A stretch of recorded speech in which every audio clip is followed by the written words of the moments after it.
Assalamualaikum warahmatullahi wabarakatuh. The Honorable Miss Hikmah Prapitasari, Lecturer of Systematic Functional Linguistics in Language Education. So in this meeting, we continue to discuss of systematic functional linguistics by focusing on the context of situation, namely textual meaning, also known as the term system. Jadi buat di pertemuan kali ini kita lanjut ke materi yang ketiga, yaitu makna tekstual atau textual meaning. Makna tekstual atau textual meaning atau bisa juga disebut sebagai term system atau sistem tema.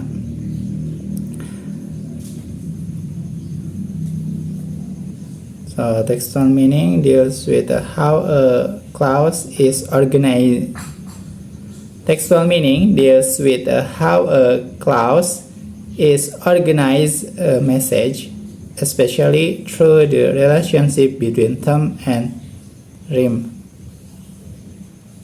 Jadi buat textual meaning ini menjelaskan bagaimana sebuah klausa diatur menjadi pesan, khususnya melalui hubungan antara term dan juga rem, antara tema dan juga rema. Is the starting point of the message in the clause. It usually contains familiar or given information and is identified as the first element in the clause. Jadi tema adalah titik awal pesan dalam sebuah klausa. Terus tema biasanya berisi informasi yang sudah dikenal dan terletak di posisi awal klausa. Rem is the part of the clause where the term is developed.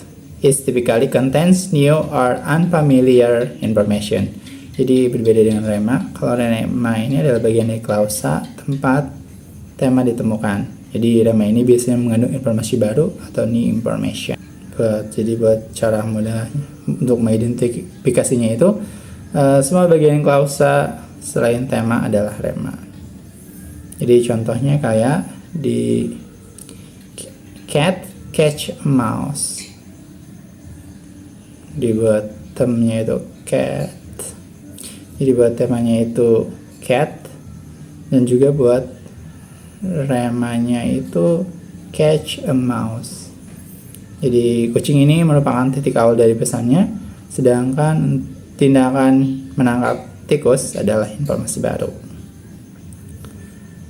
Untuk contoh yang kedua, in 2007 they got married. Jadi buat temanya itu di 2007, yang mana ini menunjukkan keterangan waktu. Dan buat remanya itu they got married. Jadi buat tema ini enggak selalu tentang subjek. Dalam contoh ini keterangan waktu yang menjadi temanya. Terus buat contoh ketiga, did you see that show? Buat temanya itu did you. Buat remanya she did show. Jadi dalam kalimat interrogatif, tema itu biasanya mencakup kata bantu plus subjek, bukan hanya satu kata saja. Terus tema dan system mood. Theme and system mood in declarative clause.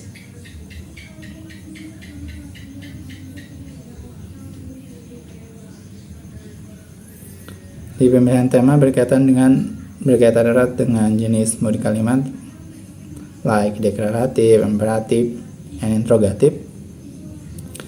Dan kali ini kita berfokusnya pada deklaratif. The choices of term is closely related to the mode of the clause, such as deklaratif, imperatif, or interrogatif. Jadi pemilihan tema itu berkaitan erat dengan 3 jenis mode kalimat, kayak misalnya deklaratif, imperatif, interrogatif. Sedangkan untuk di materi kali ini kita berfokus pada deklaratif clause. Next is type of term in declarative clause. Jadi jenis tema dalam kalimat deklaratif.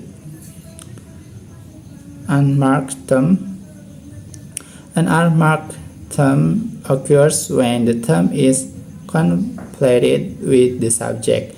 This is the most typical pattern. For the example, I had a little nut tree. Mary had a little lamb. Next is marked term. A marked term is the term that is something other than the subject, commonly realized as adverbial groups, prepositional phrases, and complement. Biasanya itu ada di keterangan atau adverbial, frasa preposisi sama complement atau pelengkap. For the example, like merrily we roll along.